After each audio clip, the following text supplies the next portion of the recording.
It's been an interesting week of news, and joining me now to discuss the top stories is One Nation MP Sarah Game.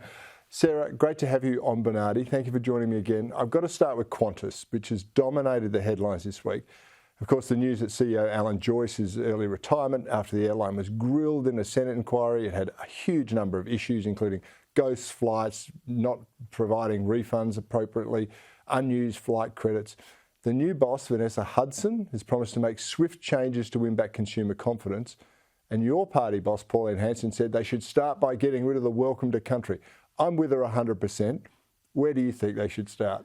It's absolutely the right thing to do. It's the minimum that they need to do, Cory, at this point. After we've seen Alan Joyce with a $24 million golden handshake, we've had billions of Australian taxpayers' money to bail out the Qantas group, only to be met with an acknowledgement to country that, frankly, most people don't want. So I fully support that being abolished as the absolute minimum step. Do you reckon it's going to happen?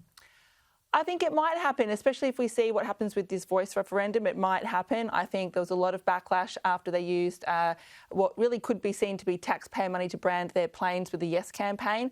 And I think a lot of people were very unhappy with the way Qantas seems to have taken a side with this. Yeah, I agree with that. And I think it would signal a new direction for the airline, less virtue signalling, more passenger customer focus. Hey, you mentioned the voice referendum. Now, South Australia is shaping up as a must-win state with the yes vote just nudging ahead, albeit it's got a declining vote.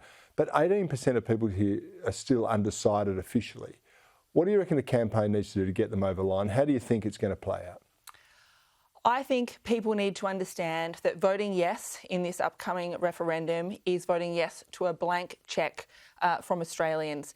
And that is going to have devastating consequences, and those consequences are going to be felt most by the most vulnerable in our society. We don't have infinite resources, and to vote yes to a blank cheque with no transparency, no accountability and no understanding about what this is going to cost is going to be devastating. We've already seen it in the Northern Territory where the Albanese government has funnelled money towards the Yes campaign, taking it from Indigenous schools. And we're seeing it here with our own state-based voice, where we've recently had an advertisement for a director of the Voice Secretariat for up to $300,000. Most South Australians, I think, will catch on that this campaign has been misleading from the beginning. It's targeted people's emotions. It's been disingenuous because we know that the Indigenous population already have a voice. And I'm really hoping we're going to see South Australians vote no. Yeah, I'm with you there. But let's just talk about this South Australian voice to Parliament. They've already got one, but it was no sooner passed through the Parliament and announced, and I think they said there's going to be 100 members of it, that's right, then it was suspended. Now, I smell a rat in the sense of they're going, we don't want this to be known by the general public about what's going to happen and how they're going to go about their business until the national voice referendum is decided, because I think it'll be terribly damaging to the yes case if they'd started up. Is that about right?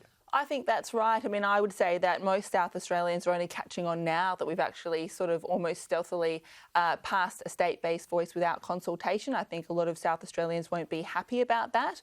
And to realise that, yes, we have 100 members or over 100 members already in this state-based voice, with the potential to create more members with guaranteed resourcing at enormous costs. I think it's certainly got the ability to work against the Albanese government.